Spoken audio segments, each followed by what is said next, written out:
Municipal committee Kot Addu में तैनात मुलाजमीन मसीहा के मुंतजिर हैं। 4 माह से तनख्वाहें और पेंशन न मिलने से मुलाजमीन फाका कशी का शिकार हो गए हैं। मजीद बताएंगे मुबश्शिर मिर्जा।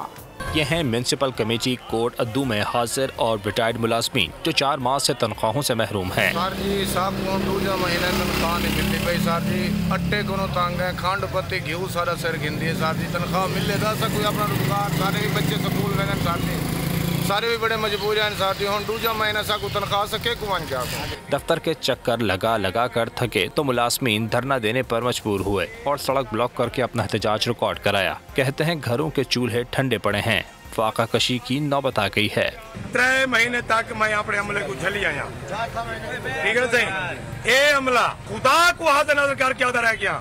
ओए मैं के सीओ साहब, एसी साहब, डीओ साहब को 2 दफा गए थे, तमाम अमला तो मैं सारी मेहरबानी करो, सारे हूँ रोटी नहीं पकती, मेरे गरीब मुलाजिम मरदे पे, मेहरबानी करके कोई ने को तनख्वाह दी वजे, अद्धी 75 तनख्वाह देंदे, बिजली फेरी 60 लाख रुपए दिते ने, 60 लाख के 35 लाख आ बचे, 35 लाख की 30 लाख बचे, वो मेरे अमले को अद्धी तनख्वाह दी ने, अद्धी आके ने हूँ भेजेंदे पैसे सबको ना कबूल है। म्युनिसिपल कमेटी के मुलाजमीन ने अरबाब इख्तियार से मुतालबा किया है कि वो जल्द से जल्द इनकी परेशानी को समझकर तनख्वाहें और पेंशन जारी करें ताकि वो अपने बच्चों का पेट पाल सकें। कैमरामैन अली अकबर के साथ मुबश्शिर मिर्जा, बोल न्यूज़, कोटद्दू।